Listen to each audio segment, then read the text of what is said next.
What if you're out and about and you're wearing your poncho, and let's say you're a minimalist kind of guy like me, and you want to use this as your rain gear and you want to use it as your shelter, but it's pouring down rain. How do I set this thing up in the pouring rain and still stay dry? That is the key. Hey friends, welcome back. I am Jason. It's another nasty, rainy, terrible day, and it's my favorite weather. I love this right here where it's warm enough to be outside without having a whole bunch of layers on. It's probably like 50 degrees, give or take. And it's just drizzly, nasty rain. I love it for some reason. I just really like being outside when it's like this. And rain gear is important. My preferred rain gear is generally always a poncho. I like Gore-Tex rain jackets as well.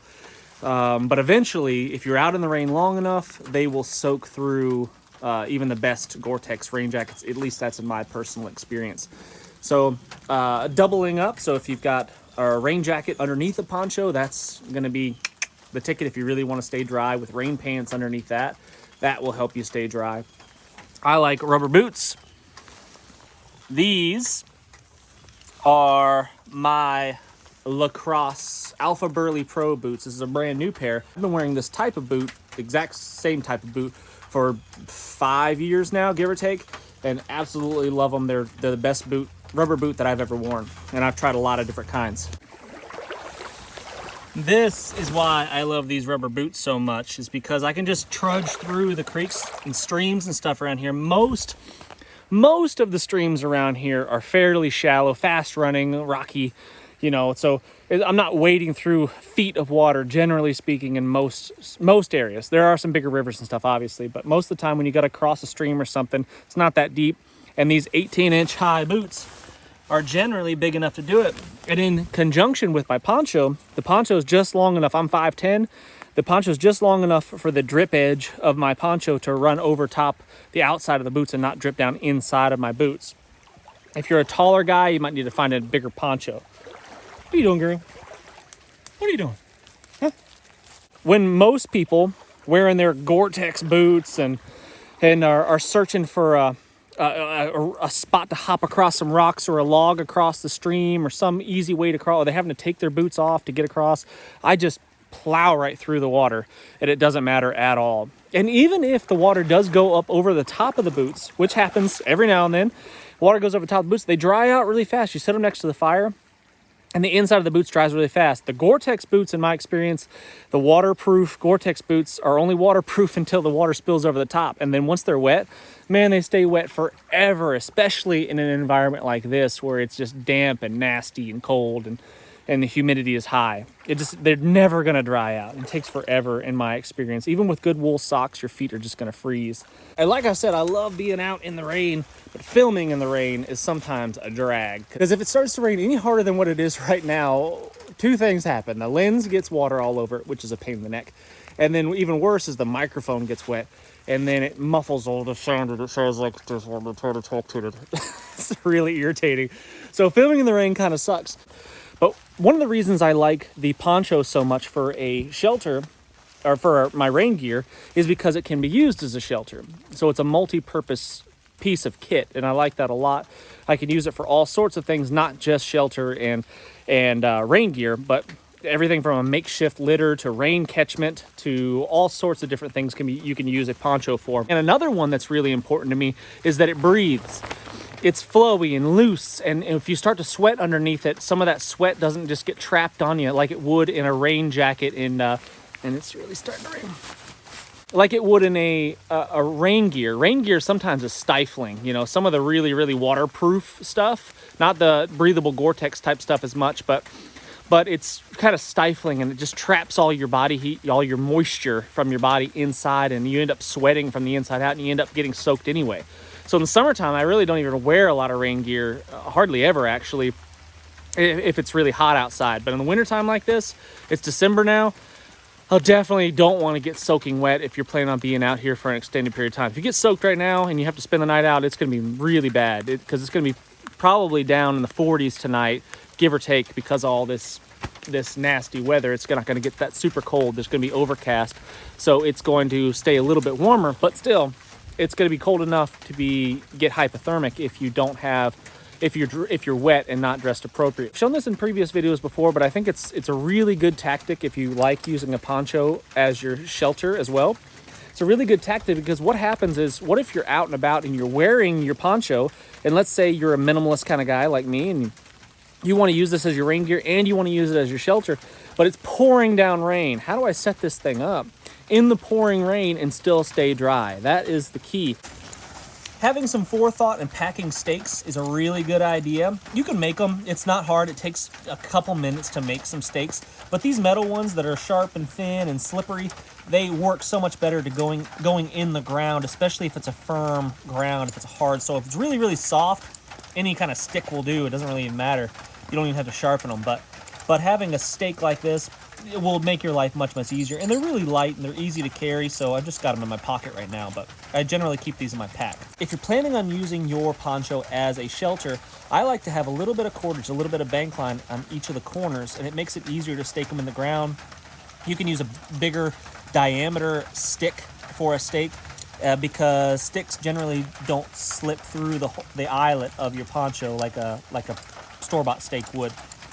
So I like to do that, and it just helps for setup. Now to start the shelter that I'm gonna make here, because it's just gonna be a plow point type shelter, all I need is a stick.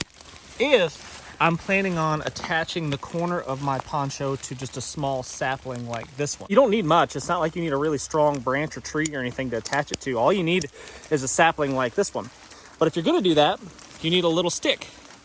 And if you have already attached your little cordages to the corners of your poncho, all you got to do to start this shelter is take the cordage around the tree, go back through the middle of itself, and then take your stick that you picked up off of the ground, just any old stick as long as it's not rotten, and slip it through that loop right there, pull tight like that, and that right there is all you got to do to secure one corner of your poncho. That method that I just showed you works really well around a small little sapling, but if you want to try to go around a bigger tree like this one to my left, if that's where your shelter is going to end up being, you need a little bit of cordage. This is just a small little bit of cordage that I keep in my pockets, probably about 10 feet. Don't even need that. You don't need nearly that much. You only need about 2 feet, but I don't want to cut my cordage unless I have to. Run one end of my cordage through the eye of my grommet there, just like that.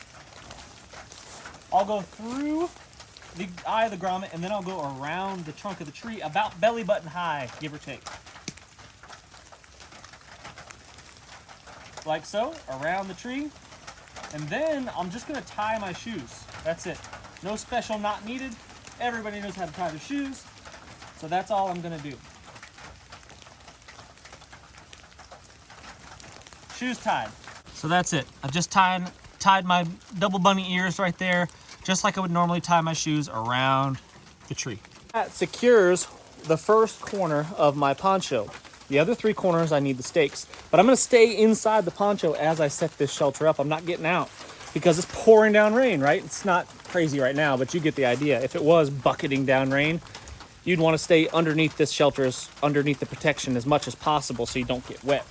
Now I'll just unsnap my poncho.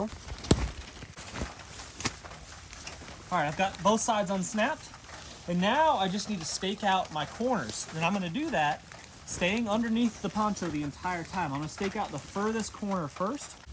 First things first, I'm gonna stake out this farthest corner of my shelter right here. Staying underneath my poncho the entire time. Stake it. So I'm attempting to stay underneath my poncho the entire time. That's the whole point, so I don't have to get exposed to the rain and get my clothes wet. Even if you are dressed appropriately and wearing the Gore-Tex and all that stuff, it's best to stay as dry as you can, especially in colder wintertime temperatures. So I'm just staking out my other corner here. And now, as you can see, I'm in my shelter, but I've got this hole right here that I need to deal with. So what I will do is I will just draw up the drawstring like that. Close up that hole as best I can, like so. And then I'll give this thing a twist above the hole. So here's the hole right there. I'll twist it right above the hole, like that. Right there. And then I'll gooseneck it over. I'll take the top of the hood and I'll go over top like that. And then I'll take the cordage and go around it. And just like I handled my cordage that I had in my pocket, I'll wrap it around a couple times, and then I'll wrap over top of my thumb and stick the tag end through that wrap, pull it tight, and that closes up that hole. But now it's awful saggy, right? If you had some forethought, you would have grabbed a stick like this one. It's probably 2.5, 3 feet long, give or take. And this is gonna be a prop stick for my shelter.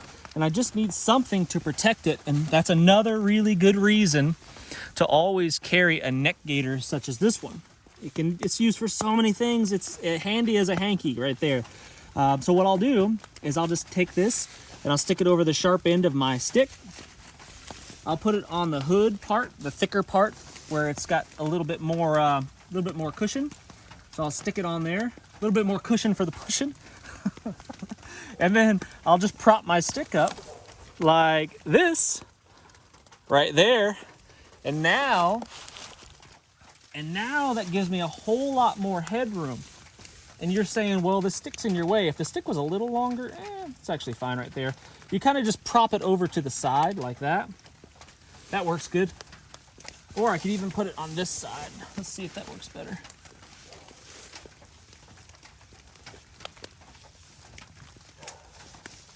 Yeah, there we go.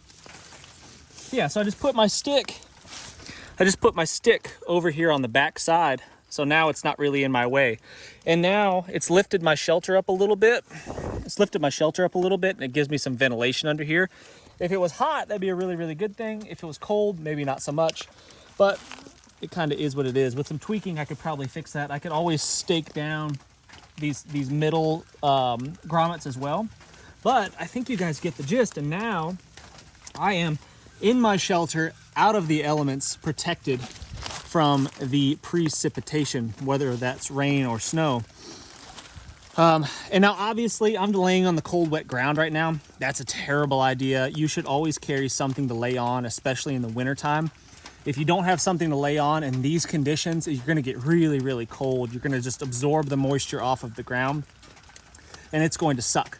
So having some sort of insulation barrier, even if you're just gathering pine boughs off the trees around here and shaking the rain off of them and laying that down, that's still better than laying on the wet, cold leaves and mud. So I would suggest that if you had nothing else. But having some sort of ground pad like a thermarest or something is a really, really smart idea. Even if it's just a trash bag, a plastic moisture barrier of some sort. Tyvek, anything like that if you really want to go the minimalist approach.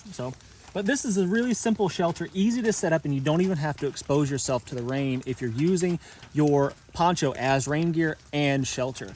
And I've slept under these in the rain plenty of times, just like this, in this same setup, and I really like it, actually. I mean, if it's raining super hard, you might get a little bit of splash coming in.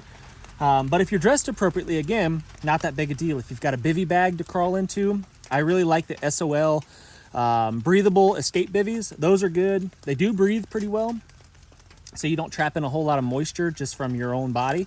So I like those. And if the splash comes in and hits it, doesn't matter at all. You stay nice and dry. So a simple SOL bivvy combined with a poncho as your rain gear and shelter, I dig it. Very minimalistic, very simple, and it will keep you dry. And that's how I generally like to roll. But anyway, thanks so much for watching, guys. I really appreciate it. Please hit the thumbs up, subscribe if you haven't done so already. Can't wait to see you on the next video. Tell me what you think about this shelter. Tell me if you think it's practical, and tell me if it's something that you might utilize in the future. But here's the thing, if you do want to utilize this shelter, make sure you go out and practice it. Practice it when your life doesn't depend on it. That would be a good idea. Go out and practice it in the backyard and set it up and see if you can stay dry. So there's our shelter from the outside. Really nice little pop tent there. Keeping us sheltered from the elements. Sheds the rain really well. I'm Jason Salyer with Survival Dispatch. As a Survival Dispatch insider, you'll be able to gain the knowledge, the skills, and equipment necessary to protect your family when it really, really matters. They'll provide crucial information on such things as stockpiling food, medical necessities, communication plans. You will receive specific, actionable plans. You can deliver proven techniques to help you get home, shelter in place, or bug out safe.